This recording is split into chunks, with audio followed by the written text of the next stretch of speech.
8:30 हुए हैं। लीजिए अब सुनिए संविधान दिवस के उपलक्ष्य पर JNK हाईकोर्ट के एडवोकेट अल्ताफ हुसैन जंजुआ से की गई भेंटवार्ता। श्रोताओं, जैसा कि आप जानते हैं, हमारा मुल्क भारत दुनिया का सबसे बड़ा लोकतांत्रिक मुल्क है और हमारे लिए बड़ी फख्र की बात है। और आज हमारे मुल्क भारत में संविधान दिवस मनाया जा रहा है। इसी हवाले से बात करने के लिए हमारे साथ स्टूडियो में मौजूद हैं आज एडवोकेट अल्ताफ हुसैन जंजुआ साहब। तो जंजुआ साहब, सबसे पहले मैं आपको स्टूडियो में वेलकम करता हूं। मुख्तार साहब, बहुत बहुत शुक्रिया, आपने मुझे दावत दी आज इस अहम दिन के हवाले से बात करने के लिए। सबसे पहले आप बताएंगे कि इस दिन की हिस्टोरिकल बैकग्राउंड क्या है, ये कब मनाना शुरू किया और क्यों मनाया जाता है? मुख्तार साहब, जैसा कि आपने कॉन्स्टिट्यूशन का जिक्र किया, हिंदुस्तान जैसा कि दुनिया का सबसे बड़ा जमहूरी मुल्क है जी, और जमहूरी मुल्क होने के साथ साथ हिंदुस्तान एक दुनिया का वाहिद देश है जिसका जो संविधान है, रिटन कॉन्स्टिट्यूशन जो है, सबसे बड़ा है जी। और इसमें हर चीज का जो है वो ख्याल रखा गया है। और इस कानून, इस पूरे दस्तूर को बनाने के लिए पूरी दुनिया भर के जितने भी कॉन्स्टिट्यूशंस थे, जितने भी बड़े बड़े असूल या अक़वाम मुत्तहिदा, यूनाइटेड नेशन हो गया, और जितने भी मुल्क हैं, या यूनाइटेड किंगडम, अमेरिका और आयरलैंड, कनाडा, इन सभी के जितने भी संविधान जो हैं उनको स्टडी करके और इसमें हर एक का ख्याल रख के बनाया गया। जैसा कि अंग्रेजों से आज़ादी की जो जदोजहद चल रही थी, तो जूं ये तूल पकड़ती जा रही थी, तो उसके साथ ही खासकर गवर्नमेंट ऑफ इंडिया एक्ट जो 1935 में बना, वो हमारे इस कॉन्स्टिट्यूशन को बनाने की फाउंडेशन है। उसके बाद से ही ये सिलसिला जो है वो कॉन्स्टिट्यूशन फ्रेम के अपना एक हमारा कॉन्स्टिट्यूशन हो तो कोई शुरू हो गया था सिलसिला। उसके बाद कैबिनेट मिशन प्लान जो है 1946 का, तो उसने जो संविधान बनाने के लिए कॉन्स्टिट्यूट असेंबली को रिकमेंड किया कि उसकी सिफारिश की। तो दिसंबर 1946 में जो है 389 मेंबर्स जो हैं, वो जितनी भी प्रोविंशियल असेंबलीज थी पूरी इंडिया की, उस वक्त जो कि इंडिया, बांग्लादेश, पाकिस्तान, ये सारा था, तो उसमें, और साथ ही जो डिफरेंट कम्युनिटीज हैं उनके रिप्रेजेंटेटिव भी उसमें लिए गए। फिर बाद में जब 1947 के बाद इसमें जो है इसके मेंबर्स जो हैं वो कम कर दिए गए जो यहाँ के हिसाब से। 9 दिसंबर 1946 में जो है इसकी फर्स्ट मीटिंग हुई और डॉक्टर राजेंद्र प्रसाद को, जो बाद में हमारे प्रेसिडेंट भी रहे हैं, तो उनको इसका परमानेंट जो है वो चेयरमैन बनाया गया। और 13 दिसंबर 1946 को जो पंडित जवाहरलाल नेहरू हैं, उन्होंने एक गाइडिंग प्रिंसिपल्स के हमारे कॉन्स्टिट्यूशन में होगा क्या क्या, जैसे इंडिया जो है वो एक खुद मुख्तार मुल्क होगा, सोशलिस्ट होगा, डेमोक्रेटिक होगा, रिपब्लिक होगा, और इसमें इक्वलिटी की बात की गई, सबके लिए के मसावात, उनके हुकूक का ख्याल रखा जाएगा। उसके बाद लिबर्टी, हर एक को आज़ादी होगी, सबके साथ इंसाफ होगा। तो फिर बाद में उसी को जो उन्होंने गाइडिंग प्रिंसिपल बनाए थे, जो आज हमारा हिंदुस्तान जो कॉन्स्टिट्यूशन का प्रिम्बल है, तो वही से वो अडॉप्ट किया गया। तो 29 अगस्त 1947 में डॉक्टर भीमराव अंबेडकर, जिनका भी शुरू में आपने जिक्र किया, उनकी सदारत में जो है अगुवाई में एक 7 मेंबर जो है कमेटी बनाई गई और उस कमेटी ने फरवरी 1948 को कॉन्स्टिट्यूशन जो है उसका पहला ड्राफ्ट पेश किया। नवंबर 1948 को जो है दोबारा से रिवाइज्ड ड्राफ्ट पेश किया गया। इस दौरान जो डिफरेंट लोगों ने उसमें अपनी रिकमेंडेशंस दी। जैसे आज भी आप देखते होंगे कोई भी कॉन्स्टिट्यूशन या लॉ बनता है तो उसमें बाद में फिर उसको पब्लिक डोमेन में डाला जाता है, फिर लोगों से उसमें तासरात लिए जाते हैं। तो इस तरह उस पर लोगों ने अपने जो ऑब्जेक्शन से वो दिए, तो 2000 से जायद अमेंडमेंट इसमें तरमीम की गई और 2 साल 11 महीने और 18 दिन लगे हैं इस आइन हमारे को बनाने में।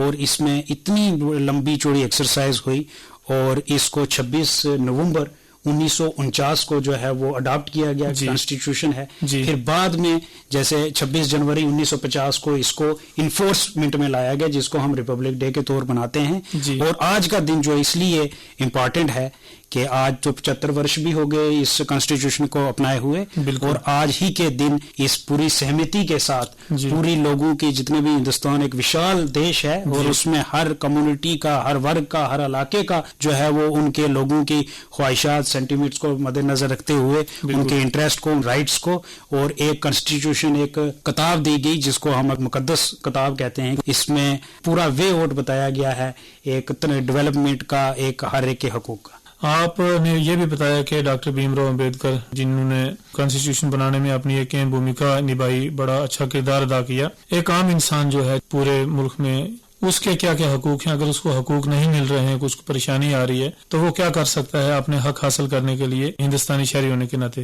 بہت ہی اہم سوال آپ نے پوچھا. جیسے کانسٹیٹیوشن جو آئین ہے، اس میں جو سب سے امپورٹنٹ پارٹ ہے، حالانکہ سارا پورا کانسٹیٹیوشن ہی جو ہے امپورٹنٹ ہے، کیونکہ انڈیا میں جتنے بھی لاز ہیں، جتنے بھی انسٹیٹیوشنس ہیں، ہر ایک جو ہے اس کا جو سورس ہے، سپرمیسی جو ہے وہ اسی آئین کی ہے. اس کے تحت چاہے وہ سپریم کورٹ کا چیف جسٹس ہو، یا پریزیڈنٹ ہو، وائس پریزیڈنٹ ہو، پرائم منسٹر ہو، کسی بھی عہدے پہ ہو، تو وہ اس کا پابند ہے.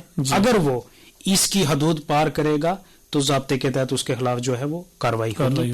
اس کانسٹیٹیوشن میں جو ایم ہے وہ ہے بنیادی حقوق، فنڈامنٹل رائٹس جن کو کہا جاتا ہے. آرٹیکل 12 سے لے کر 35 تک جو ہے تفصیلی طور پر مختلف حقوق ہمارے جو ہیں وہ بتائے گئے ہیں.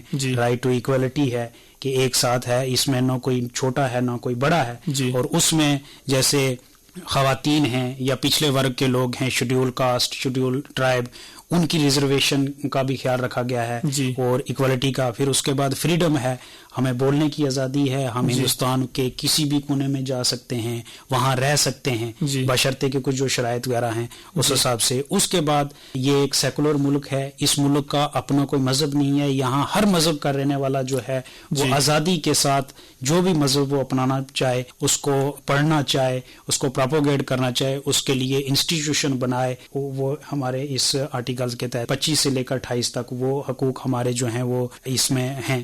اس کے بعد سب سے اہم جو ہے وہ right to life and liberty, کہ یہاں جینے کا حق ہر ایک کو آزادی ہے. تو اس حوالے سے سپریم کورٹ نے لائف اینڈ لبرٹی جو ہے آرٹیکل 21، اس کے تحت بہت سارے حقوق کا ڈیفرنٹ ججمنٹس کے ذریعے بھی اس کا واضح کیا ہے. تو یہ ایک بہت اہم حقوق ہیں. اس میں اگر کسی کی بھی کوئی خلاف ورزی ہوتی ہے، ایکوالٹی رائٹ میں آپ کا روزگار آ جاتا ہے، اور آپ کو حکومت کی طرف سے کوئی اسکیمیں چلائی جا رہی ہیں یا جب بھی ہے، تو سارا آپ کے ساتھ اگر کوئی زیادتی ہوتی ہے تو یہ حقوق جو ہیں یہ ہر شہری کو ہر حال میں ملنے ہیں. اگر نہیں ملتے آپ کو تو اس کا بھی ضابطہ جو ہے وہ اسی کانسٹیٹیوشن نے ہمیں پرووائڈ کیا ہے کہ آرٹیکل 226 جو ہے اس کے تحت آپ کسی بھی جو بھی ہائی کورٹ ہے دیش بھر میں، جتنے بھی ہائی کورٹس ہیں وہاں پر آپ ان فنڈامنٹل رائٹس جو ایک کانسٹیٹیوشنل رائٹس، ساتھ میں ہی لیگل رائٹس، قانونی حقوق یا آئینی حقوق کی آپ کی کہیں خلاف ورزی ہو رہی ہے، ان کی انفورسمنٹ کے لیے آپ جو ہے کورٹ جا سکتے ہو. سپریم کورٹ میں آپ آرٹیکل 32 کے تحت وہاں پر آپ کے حقوق جو ہیں وہ خلاف ورزی اگر ہوتی ہے تو ان کے تحت آپ وہاں پر جا سکتے ہو. ساتھ ہی ساتھ یہ فنڈامنٹل رائٹس کے ساتھ فنڈامنٹل ڈیوٹیز بھی ہیں.